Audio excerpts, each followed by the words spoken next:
Hello अस्सलाम वालेकुम। जैसे कि मोअम्मा का जो है न्यू अपकमिंग प्रोमो जो है वो लॉन्च हो चुका है। जैसे कि यहाँ पर दिखाया जाता है कि जहाँ आरा बेगम जो है उस नौकर को बुलाती है जो कि बाइकिया का काम भी करता है और साथ साथ मायरा के घर पर सब्ज़ी की डिलीवरी और इलेक्ट्रिक बॉय के तौर पर भी बिजली ठीक करने के लिए जाता है। यहाँ पर उसे एक काम दिया जाता है कि मायरा को इतना डराओ कि वो घर छोड़कर चली जाए, लेकिन वो जब ऐसे डराता है तो जिसकी वजह से मायरा जो है वो घर के बाहर निकल कर भागती है और फिर गिरने की सूरत में उसका मिसकैरेज हो जाता है और आसिया के साथ वो हॉस्पिटल लेकर जाती है। यहाँ पर उस लड़के को बुलाकर वो इतना डांटती है और कहती है तुम्हारी वजह से मुझे ऐसा लगता है कि उसका बच्चा इस दुनिया में आने से पहले चला गया, मुझे अपना आप कसूरवार लग रहा है और साथ साथ तुम भी कसूरवार हो। जिस पर वो कहता है उसकी ज़िंदगी ही इतनी थी, इसमें मेरा और आपका कोई कसूर नहीं है। खामोश हो जाती है वो, उसे शर्मिंदा होने का कोई मौका जो है वो नहीं छोड़ती। यहाँ पर जो है जुनैद उसको जहारा बेगम को जो है वो डिनर के लिए लेके जाना चाहता है, जिस पर वो बहुत अच्छे से साड़ी पहनकर तैयार होती हैं और जब खुशबू लगा कर बाहर आती हैं तो जुनैद तारीफ़ किए बिना जो है वो नहीं रहता और कहता है आज आप इतनी हसीन लग रही हैं कि किसी की भी नज़र जो है वो आप पर से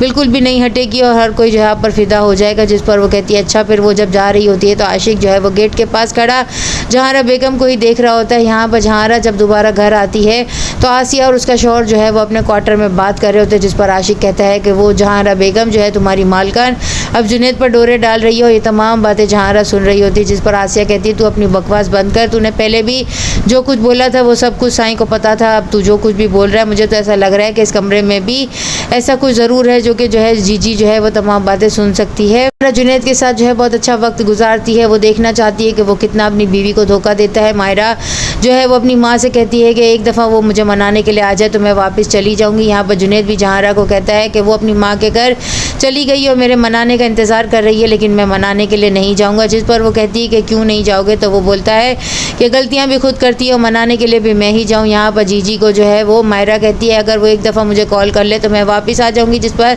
जहारा कहती है कि अगर तुम खुद अपनी मर्ज़ी से गई हो तो कुछ वक्त जो है इसी तरह नाराज़ रहो ताकि उसे भी अपनी गलती का एहसास हो। जिस पर वो फ़ौरन हामी भर लेती है। यहाँ पर आशिक को आसिया बहुत डांटती है। का कज़न जो है वो वापस आ चुका है और शाहजहां जो है वो जहारा को हर जगह ढूंढ रहा है। जब वो उसकी माँ से पूछता है तो उसकी माँ कहती है कि जहारा मर चुकी है, लेकिन यहाँ पर वो उसकी दोस्त के पास जाता है और उसकी दोस्त और उसका शौहर जो है वो कहते हैं हम पहले पूछ कर बताएंगे, लेकिन यहाँ पर उसके वालिद की तबीयत अचानक ख़राब हो जाती है और उसकी वालदा जो है वो कॉल करके जहारा को बुलाती है। वो जेल में से जो है वापसी पर अपने शौहर को कुछ पैसे देने के बाद जो है वो अपने वालिद के पास जो है हॉस्पिटल चली जाती है, लेकिन उनकी डेथ हो जाती है और उसके इंतकाल पर जब वो जाती है तो शाहजहां उसे देख लेगा। जहारा को उसके बाप ने निकाल दिया था, जिसकी वजह से वो अपने घर वालों से मिलने के लिए नहीं जाती थी, लेकिन अपने बाप की मौत के बाद जो है वो जब अपने वालिद के घर जाएगी, यहाँ पर जुनैद को भी पता चलेगा कि उसके वालिद की तबीयत ठीक नहीं है, तो वो हॉस्पिटल पहुँचने की बात करेगा। जहाँ जो है वो जहारा को देख के एकदम सख्ते में आ जाएगा। यहाँ पर नेक्स्ट एपिसोड में अब और क्या दिखाया जाएगा।